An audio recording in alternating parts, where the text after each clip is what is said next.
Zampo and welcome to Bhutan This Week, our weekly news magazine program with me, Kilayangdin. Our top stories this week.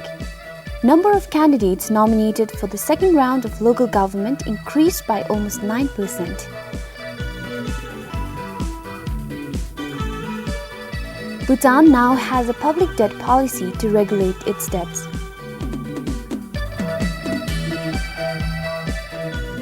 And Bhutan came fourth at the 58th Asian Bodybuilding and Physique Sports Championship in the capital.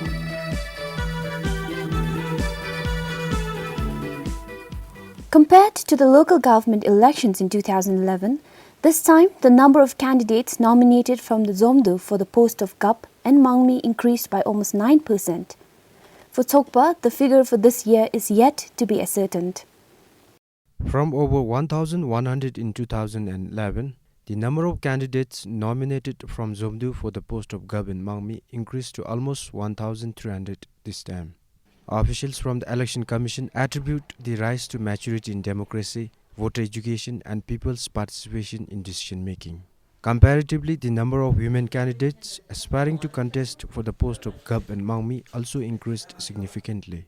From 64 candidates in 2011, it increased to 105. The last date for scrutiny of nominations of candidates is tomorrow, following which election campaigns will commence. The poll day of the second phase of the local government election is on 27th of this month. For Sonam Tsering, Pasa, PBS News. The Central Election Dispute Settlement Body decided not to nullify the Zomdu result of Kipsi constituency under Samrup Jongkar Thomde. According to a press release from the Election Commission, the difference in the result was more than one vote. The press release also states that the case is now closed without any further appeal. Sangit Tenzin, the lone Trompen candidate from Kipsi constituency, appealed after he was dissatisfied with the Dzongkhag Election Dispute Settlement Committee's decision. He was not satisfied with the Zomdu procedures held last month after officials accepted a photocopy of identity card of a voter to cast the vote. People failed to understand the warning signs of a suicidal person. According to psychiatrists with the National Referral Hospital, suicide warning signs are physical or mental indications that are noticeable in people who are likely to commit suicide. Understanding suicidal signs on time can prevent most of the suicide cases. Recently, 3 teenage girls reportedly tried to commit suicide in Samsi. One of them died after consuming a poisonous herbicide, while another was referred to Jingme Dojuwan National Referral Hospital in Thimphu. The third, who did not consume the herbicide, was given counseling. According to psychiatrists, people in different age groups show different suicidal signs, while people fail to understand. For instance, children staying away from friends and families are a typical suicidal signs among children and teens. If you look at the children and teens, like people making subtle statement like, oh, life is not worth living, or I want to commit suicide. These are called suicide statements. So we have to take them very seriously. And another thing is being preoccupied with deaths, because we see that many teenagers or young people express a lot in the form of either writing or in their Facebook posts or even in pictures. So if they are preoccupied with the theme of death, then we have to take that also very seriously. Likewise, children and teenagers showing aggressive and hostile behavior, running away from home and becoming quiet and withdrawn are other suicidal signs. In adults, substance abuse and depression are some common warning suicidal signs. Now, if you look at the adults, their behavior is little different. Sometimes even recent job loss or a divorce can sometimes trigger that. And then depression obviously is one big factor for suicide. So if they have a depression or any other serious mental health problem, it can be bipolar disorder or a severe anxiety disorder or schizophrenia. All these things can lead to suicide. Similarly, a previous suicide attempt and giving away personal possessions are also other suicidal signs in adults. Excessive substance abusers and alcohol consumers need to be taken seriously. Among the elderly people, psychiatrists say leaving them alone for a long time could lead to suicide. Serious physical disability and chronic illness are other warning signs among the elderly people. If people exhibit such signs or go through similar situation, seeking help from professionals such as psychiatrists, counselors, and psychologists are recommended. Kitchu, BVS News. The sudden rise in the water level of Punasangchu had adversely affected sand extraction works in Wandipoda. The sand supply has reduced by almost half. From almost 60 truckloads of sand in a day, the supply has come down to about 30 truckloads. Apart from the sudden rise in the water level, the extraction slumped after one of the dredging machines broke down recently. Consequently, it has become a waiting game for the truck drivers who have come to collect sand at the site. They said they have to wait for 4 to 6 days before their turn arrives. Today, there were over 50 trucks in queue. I have been waiting for sand since 31st of August. I am expecting to load sand today. It is a huge loss for us when we have to wait for so many days. When the truck owners send us to get sand, they give us expenses to last for only 1 day or 2. So we face problem when the waiting time prolongs.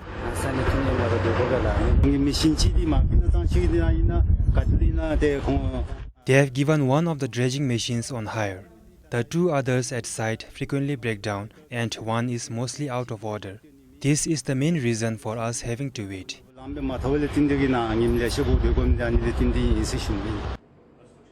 The Natural Resources Development Corporation that looks after the sand extraction said the dredging machine was hired to Duk Green Power Corporation as the situation in the pondage of Basuchu hydropower plant needed immediate attention.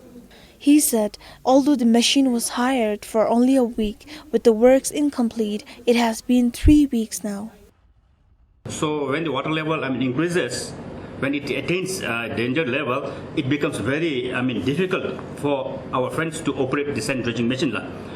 So these are some of the reasons. So it's also very important to weigh the importance of the power project and sand supply. At times I feel that keeping that pondage in proper order for power generation is also in fact more important sometimes.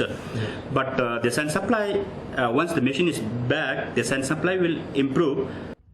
He added the drivers were informed about the limited supply and had asked them to refrain from rushing to the site. Meanwhile, truck drivers denied the rumor of charging extra against the current situation of sand supply.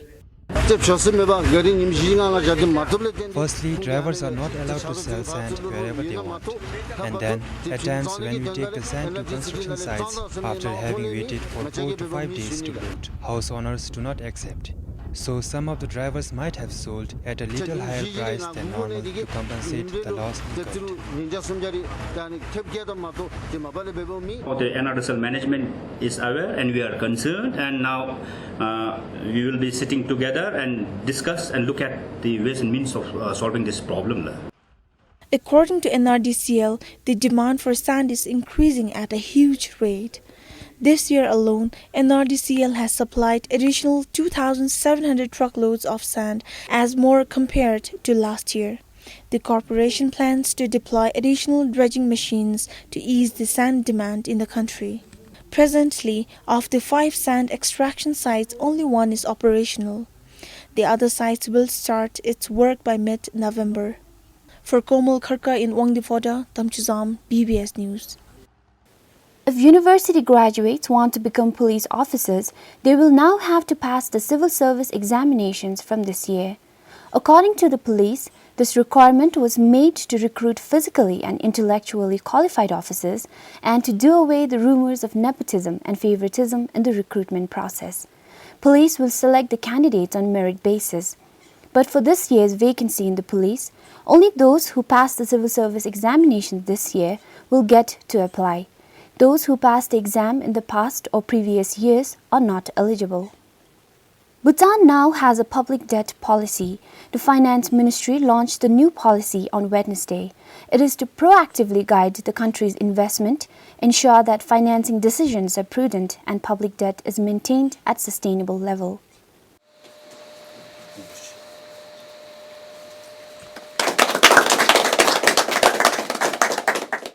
The public debt policy is to set a debt ceiling of countries' external borrowings.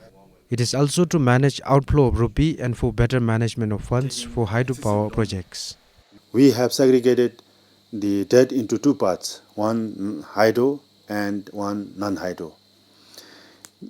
Under the non-hydro, the debt policy clearly defines that we cannot take over and above 35% of the GDP within that particular year, or within the period of the planned period of 5 years. Second, the loan repayment that we have to pay in order to clear the loan that we take for the hydropower should not exceed 40% of the revenue that we are going to earn by sale of the hydropower. And lastly, the total external debt should not cross 25% of the total export of goods and services. The cabinet formally approved the policy a month ago. In future, the political parties will also come up with all sorts of pledges. So unless we have a debt policy, the overall debt in the country will have a lot of high risks. Further, Bhutan will be migrating from low income country to the middle income country by 2020. By then, we will not be able to get grant as what we are getting now. Bhutan's debt is primarily driven by investments in the development of hydropower. According to the National Budget Report of financial year 2016 to 2017, the estimated hydropower loan is slightly over 130 billion newton, and it is projected to reach nearly 158 billion newton by the end of financial year 2018 to 2019. Though high, hydropower projects are considered viable and self-liquidating. Today, the total external debt is 155 billion newton as of June this year. Pasa, PBS News. The overall inflation rate in the country has decreased by 0.7% in the last 1 year.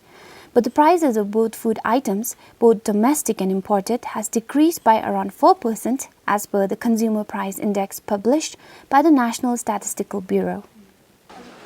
The prices of local food items has increased by 6%, while the prices of imported food items saw an increase by 2.44% only as of July this year.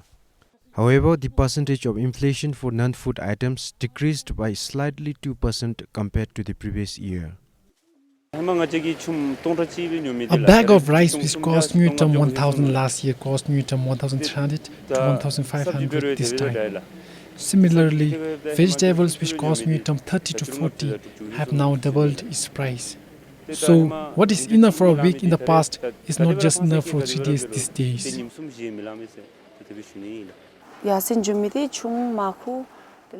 For instance, a 50 kg sack of potatoes cost only 700 to 800 newton last year, but now it costs almost 1400 to 1500 newton. Similarly, since we do not have enough chili production within our country, and I think due to the ban on import of chilies, the price of 50 kg bag of chilies is now costing around newton 4000.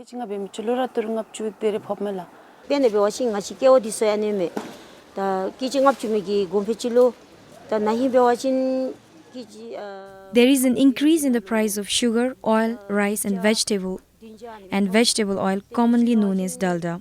The suppliers are seeing that because of floods occurring in the certain parts of India, the price of goods have increased as there is less suppliers. On the other hand, our transporters have to take longer routes from Pasakha this time. For example, previously we pay only newton 35 as charge per bag of 25 kg rice, but now the charges have doubled.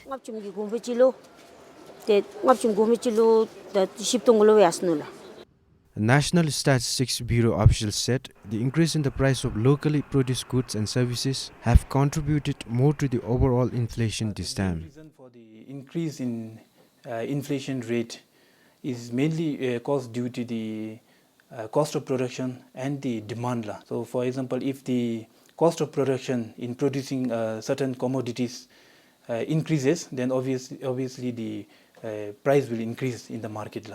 And on the demand side, if there is high production more, and if the supply is more than the demand, then obviously the prices will decrease because of the less demand as compared to supply.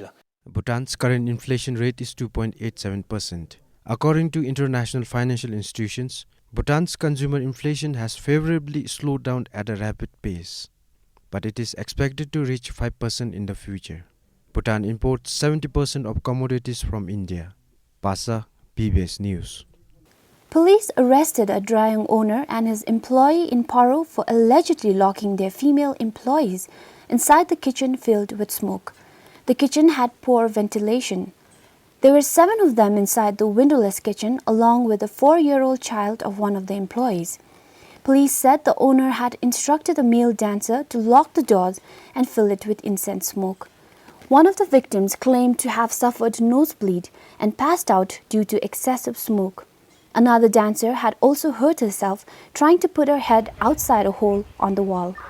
According to the victims, they were locked inside for about half an hour. Despite their screams to let them out, they said the door was kept locked. The incident occurred at around 7 p.m. on Friday last week.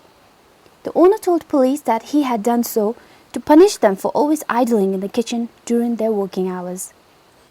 The price of LPG has been increased by 10 Nutrim, and it is just for Eastern and Central region. According to the Trade Department, new prices will be effective from midnight on Sunday last week. The new price in Bumtang is 539 Nutrim, and in Gelfu it is 445. The residents in Mongar will have to pay 546, and in Samrupjonkar it will cost 465 Nutrim. According to a press release from the department, the price has been revised following the increase in India.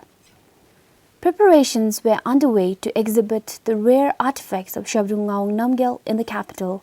Various artifacts of Shabdrung will be disclosed to the public for 6 months starting 21st of this month.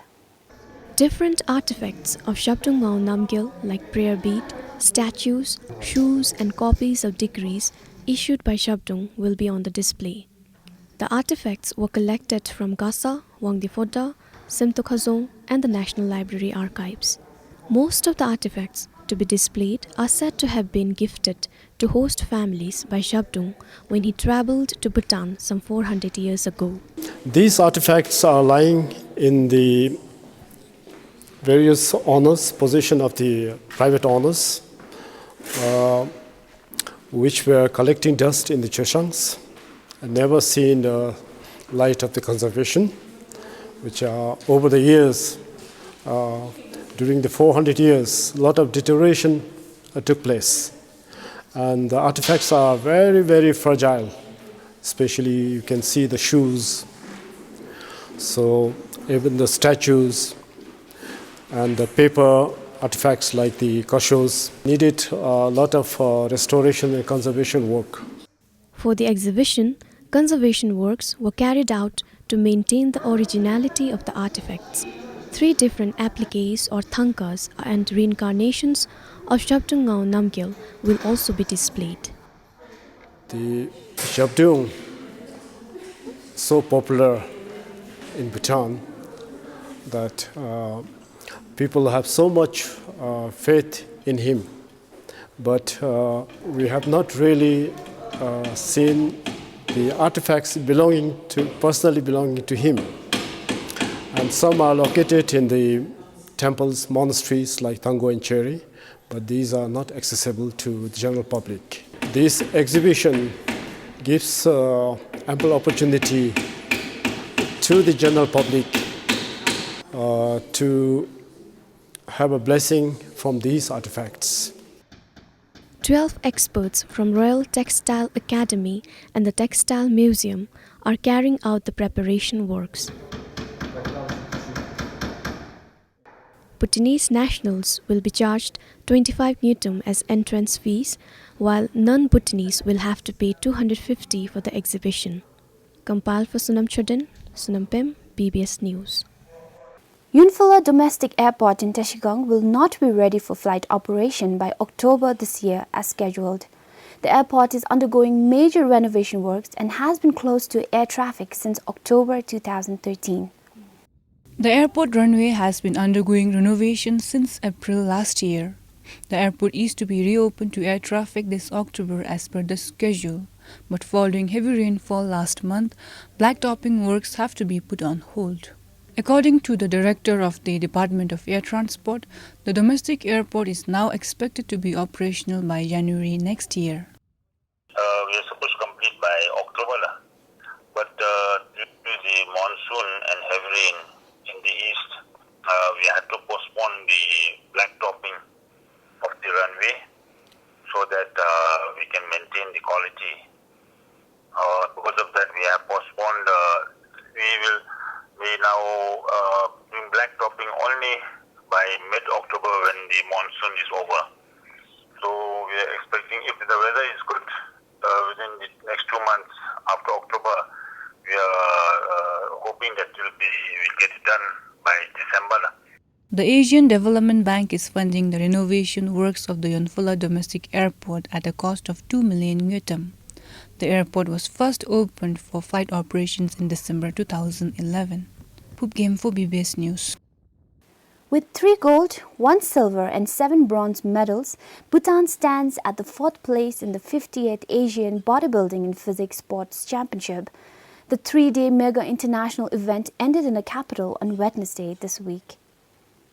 With 6 gold and 6 silver medals, Iran stands at the top of the table in the 58th Asian Bodybuilding and Physics Sports Championship. It is followed by Thailand with 6 gold, 4 silver and 4 bronze medals.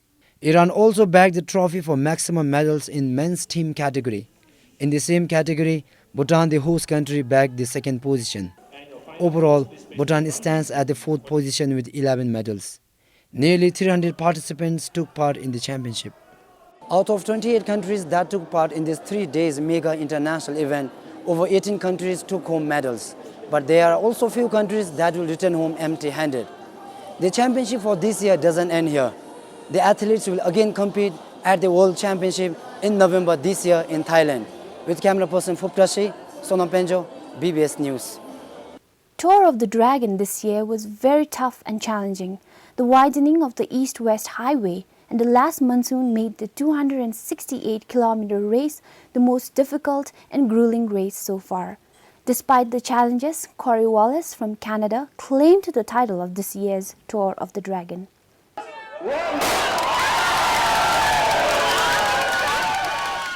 The bike race kicked off from Bhutan at 2 a.m. yesterday.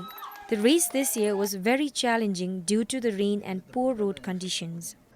28 bikers couldn't complete the race, and those who completed the race took more time. Corey Wallace completed the race in 13 hours, 2 minutes and 5 seconds.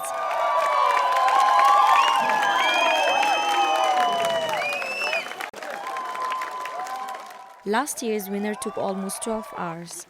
Give it up for Mr. Corey Wallace. It was raining pretty hard at the start, so it's just a stoopy mud, like a couple inches deep. Sometimes you had to walk the bike. This race is one of the hardest races I've done in my life. I knew coming in it was going to be hard. One of my buddies, Ajay from Nepal, won it in 10 hours and 40 minutes one year. So I was expecting something similar, but this year we had some horrendous mud for the first 150 kilometers, and it just sucked all the speed out of us and made for a long day. Rajkumar Shrestha from Nepal once again came second for the 3rd consecutive time. This is his 5th year in the Tour of the Dragon. Budhi Bahadur Tamang, also from Nepal, stood 3rd in the race. पहिला र अहिले खेल्दाखेरि चाहिँ धेरै different देख्यो किनभने रुटको कारणले गर्दा बाटो त एकदम अब फुल अफ-रोडै भने पनि हुन्थ्यो पुरै अफ-रोडै. The race this year is very difficult compared to previous ones. It's because of the bad road condition And on top of that, competing with the international participants made it even more challenging. The route was muddy. माथिबाट झरी परेर पुरा त्यो के भन्छ बाढी आइरहेको थियो बाटोमा पानी आएर खोलाइ बगिरहेको थियो एकदम बाटो चाहिँ एकदम मोडी त्यस्तो It's my first time taking part in such challenging and long race. The route made it tougher, but I enjoyed and I'm happy to be part of it. एकदम रमाइलो लाग्यो टफ थियो एकदमै There were only 2 women participants, but both couldn't complete the race. 47 bikers took part in the annual race organized by the Bhutan Olympic Committee. Sungdemoy Galson, BBS News. Well, that is all we have for you this week. Thank you for joining us. This is Gil Yangden saying goodbye.